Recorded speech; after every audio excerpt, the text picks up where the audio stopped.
So I've been keeping a close eye on Avowed, the game that is supposedly supposed to be the Skyrim killer, or the game that shows that Obsidian is just slowly taking over Bethesda. And if you don't know Obsidian, they're the ones that made Fallout New Vegas, which was liked by pretty much anyone in the Monkey's uncle. And they also made The Outer Worlds, which was not as well liked, but still well liked enough by critics and reviewers alike. But Avowed is a little bit different.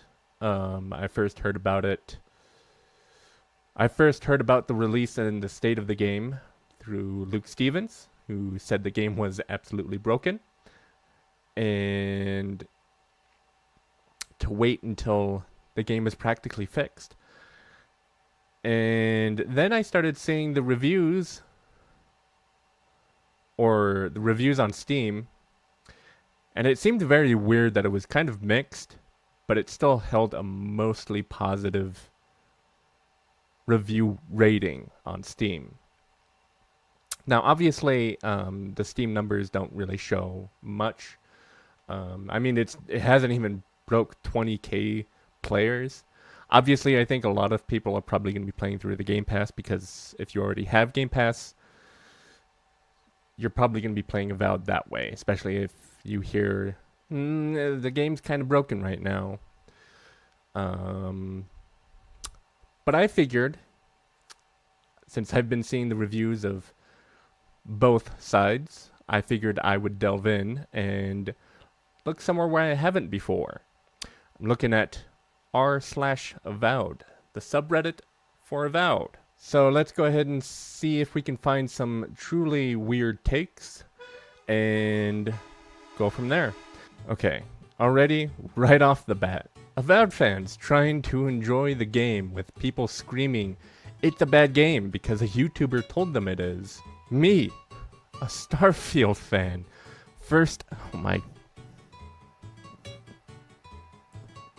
Starfield. It's the Starfield. That's where we've come to be, huh? Okay. Hot take. Starfield is still bad. The expansion was bad. Probably the highest downvoted expansion on any Bethesda DLC ever, or anything that Bethesda has released ever. And I think we already know where that is. Oh, look at this. 802 updates. Wow. 326 comments. I'm not going to look at the comments. I already know this is probably rage bait or something like that. Tell me I'm wrong. Oh boy. Do you think Avowed is the best ARPG in 10 years? I do. And I'm tired of pretending it's not. This is the second face rub I have to do. Is this what the subreddit is gonna be like? Oh my god. Okay. We have a neurological problem. There's something wrong with my brain? Oh yeah. First of all, you are literally throwing Witcher 3 into that. An action RPG that got Game of the Year, and you're saying that isn't one of the best games in the last 10 years? It's 10 years. Okay. Listen, if you like Avowed, that's great. Have fun with it. But you're not trying to convince me that you're not at least attempting at rage baiting. There's so many ARPGs within the last 10 years that I could list off that were nominated for Game of the Year, and some of them got Game of the Year. Elden Ring. I'm just saying. I think that is a hot take, but I think that's a wild take. And I think he was kind of wanting you to tell him he was wrong, just to, I don't know, spark a bunch of debate. Okay. Let's read this really quick. People complaining about the game not mentioning the one terrible thing in the game. Why on earth is dodge and jump the same button on the controller? Can't seem to remap it on Xbox. I keep dodging when I mean to jump and jump when I want to dodge. Other than that, I love the game. Okay. I don't know anything about that. I haven't played the game. Let me know in the comments if it is the same thing on like a PC. I have no idea. Here we go. We have a dad gamer here. 41 years old, been the gamer for 35. And Avowed might be the video game I've always wanted to play. Go play Skyrim. I'm just gonna be outright, but go play Skyrim. You shouldn't be forced to have a companion to access loot while exploring. One case of this. You don't need Kai to burn away branches. You don't need Gyata to shock generators. Marius is just there, but great scan utility and funny. Why am I locked out of loot? Because Yatsley is the only one who can dispel illusions, holding chests. Shatterscarp.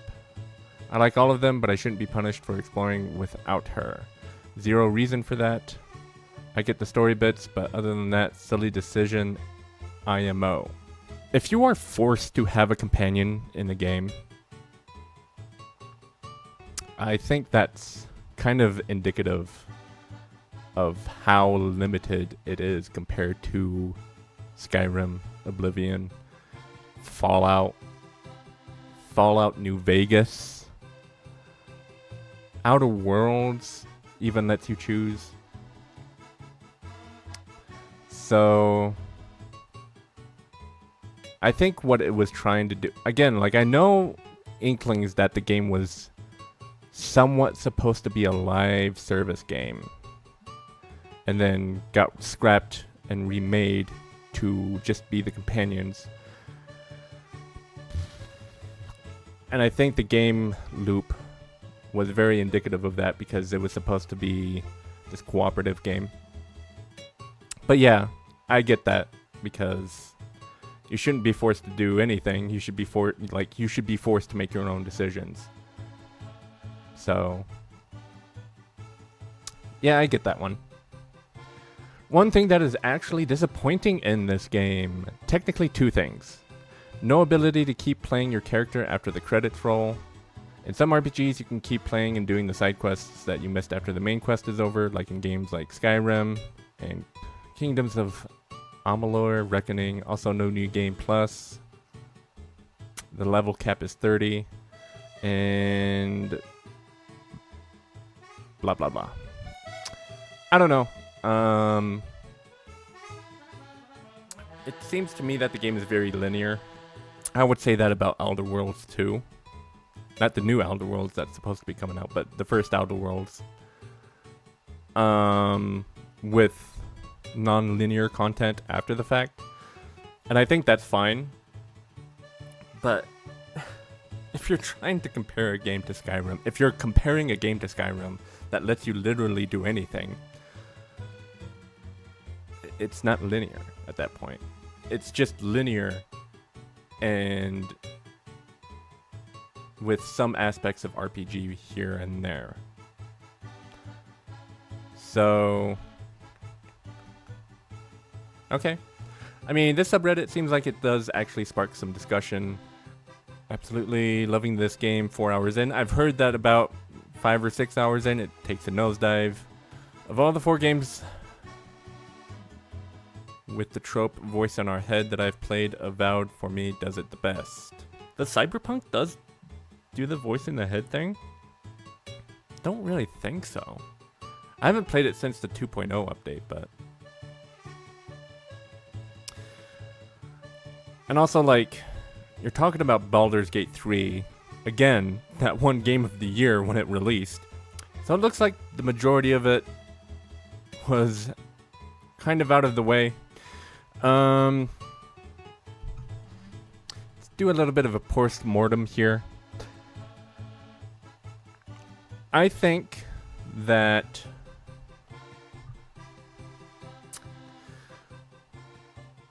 from the looks of it, Avowed seems to be playing a very safe approach. Of the things that I've seen in gameplay clips and all of the other things, I think there are things that have been wrong. I think to Obsidian's credit, they have not defended the game. And by that, I mean, like, they haven't gone into the Steam forums, as far as I know, and defended the game being good, like a certain Bethesda did, and then had a huge, massive crash out on Twitter. I mean, to be fair, the art director had a massive crash out on Twitter over Elon. Something that you really shouldn't do. Both cases obviously are really bad, but I think to Obsidian's credit, they haven't really defended the game post-launch. And I think that's really good, because I think we should point out things that are really wrong with the game, especially when it comes to save corrupts, like data corruption or massive input,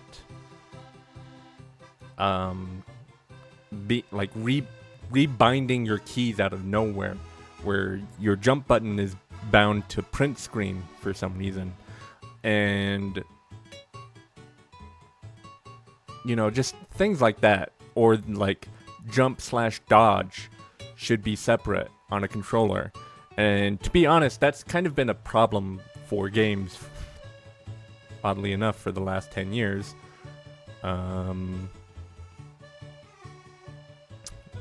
Where two actions are tied to one button. Now, obviously, a controller, you can only do so much, but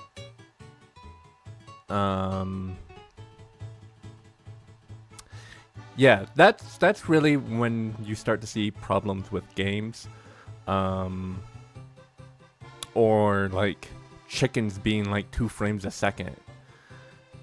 And I think those are worth noting to point out and say, this is the problem with the game. Whether or not you like the game or not, it should be noted pointing out the game. By the way, out of all of the reviews that I've seen, none of them have really said that the game is bad. They're just saying, like, wait until the game is officially fixed, and then it's probably going to be worth it at that point. And I just think that's worth noting to point out, because if they're planning to fix it, which it should have been ironed out by the time the game was released, man. This is why you just have the game finished before launch, man. Again, like, this game has had issues of it being live service, and then it canned and got redeveloped as a single player game, but with still some of the things of multiplayer-esque things in there, allegedly. And that's why it's like, oh, that's why you have to have companions with you. Oddly enough, something that was very similar with Dragon Age the Veilguard.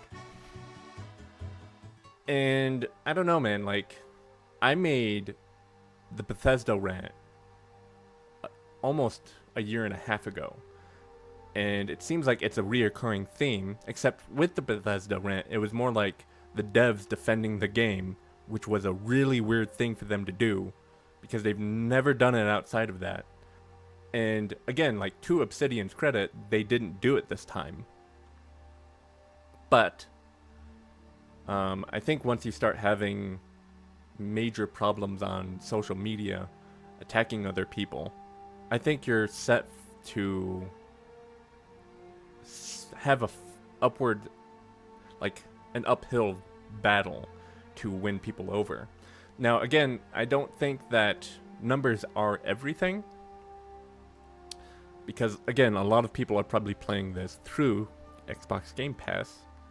Now, again, like, I'm not a huge, like, into numbers or anything. That's not indicative of success, but I think the numbers are quite telling when you haven't even peaked over 20,000, and there are only 8,500 players playing right now.